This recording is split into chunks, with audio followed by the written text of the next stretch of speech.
નમસ્કાર દર્શક મિત્રો, હું આશીષ દરજી. તમે જોઈ રહ્યા છો સમાચાર મેં આગે ન્યૂઝ. હવે જોઈએ આજના સમાચાર. મહેસાણાના વ્યસ્ત એવા ગંજ બજાર વિસ્તારમાં આજે એક ટ્રકમાં શોર્ટ સર્કિટના કારણે ભીષણ આગ ફાટી નીકળી. જોતજોતામાં આગની જ્વાળાઓએ રૌદ્ર સ્વરૂપ ધારણ કરી અને આખો ટ્રક બળીને ખાખ થઈ ગયો. ધુમાડાના ગોટે ગોટા દૂર સુધી દેખાતા બજારમાં અફરાતફરી મચી ગઈ. ફાયર ફાઇટરોએ ઘટના સ્થળે પહોંચી આગ પર કાબૂ મેળવ્યો છે. સદનસીબે કોઈ જાનહાનિ થઈ ન હતી, પરંતુ આસપાસની દુકાનોને નુકસાન થતા વેપારીઓને લાખો રૂપિયાનો ફટકો પડ્યો છે. વેપારીઓ હવે બજારમાં પ્રોપર વીજ ચેકિંગની માંગ કરી રહ્યા છે. વડનગરના પનોતા પુત્ર અને ભારતના યશસ્વી વડાપ્રધાન નરેન્દ્રભાઈ મોદીના નેતૃત્વમાં 12 વર્ષના સુશાસન અને વડાપ્રધાન તરીકેના 4399 દિવસના સૌથી લાંબા અને ઐતિહાસિક સેવાકાળની યાદગીરી ઉજવણી કરવામાં આવી હતી.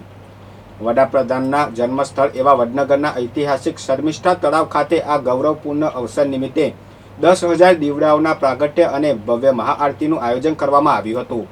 આ કાર્યક્રમમાં રાજ્યના ઉર્જા મંત્રી ઋષિકેશભાઈ પટેલ અને અગ્રણી જગદીશભાઈ વિશ્વકર્મા વિશેષ રૂપે ઉપસ્થિત રહ્યા હતા. આ ઉજવણી વડાપ્રધાન દ્વારા રાષ્ટ્ર નિર્માણ માટે આપવામાં આવેલા અથાક યોગદાન અને તેમના મજબૂત નેતૃત્વ પ્રત્યે કૃતજ્ઞતા વ્યક્ત કરવાના ભાગરૂપે કરવામાં આવી હતી, જેમાં ભક્તિનો સંગમ અને સંસ્કૃતિની ઝલક સ્પષ્ટપણે જોવા મળી હતી.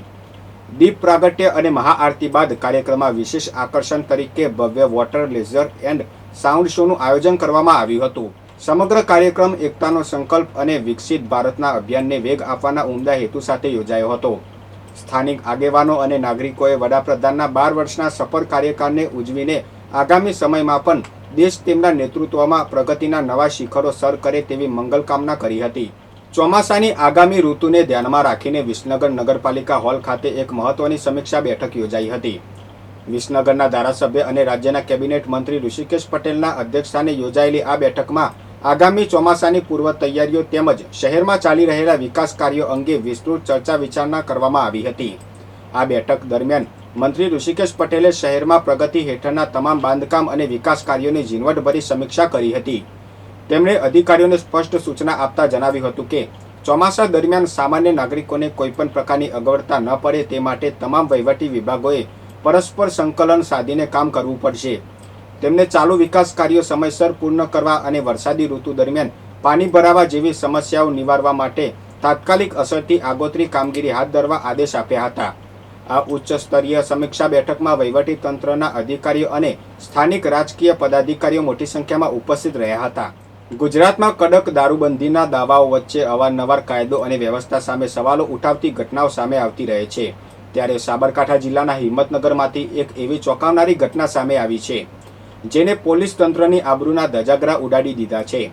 હિંમતનગરના એક વ્યસ્ત સ્ટેટ હાઈવે પર જાહેરમાં વિદેશી દારૂની બોટલો ગોઠવતો એક વિડીયો સોશિયલ મીડિયા પર વાયુ વેગે વાયરલ થતાં સમગ્ર પંથકમાં ચર્ચાનો વિષય બન્યો છે. ગુજરાતમાં જ્યાં દારૂબંધી છે ત્યાં હાઈવે પર આ પ્રકારે દારૂનું પ્રદર્શન જોઈને રાહદારીઓ અને વાહન ચાલકો પણ આશ્ચર્યચકિત થઈ ગયા હતા. જોતજોતામાં ત્યાં લોકોના ટોળે ટોળા ઉમટ્યા હતા અને કેટલાક ઉત્સાહી લોકોએ આ નજારાનો વિડીયો ઉતારીને સોશિયલ મીડિયા પર વાયરલ કરી દીધો હતો. વિડીયો વાયરલ થતાં જ સોશિયલ મીડિયા યુઝર્સે પોલીસની કામગીરી પર આકરા સવાલો ઉઠાવવાનું શરૂ કર્યું હતું. મહેસાણા જિલ્લા કલેક્ટર કચેરી ખાતે કલેક્ટરના અધ્યક્ષસ્થાને જિલ્લા હાઈવે સેફ્ટી ટાસ્ક ફોર્સની એક મહત્વની બેઠક યોજાઈ હતી. સુપ્રીમ કોર્ટના આદેશોના અનુસંધાને યોજાયેલી આ બેઠકમાં જિલ્લામાંથી પસાર થતા નેશનલ હાઈવે પર માર્ગ સલામતી સંબંધિત વિવિધ મુદ્દાઓની વિસ્તૃત સમીક્ષા કરવામાં આવી હતી.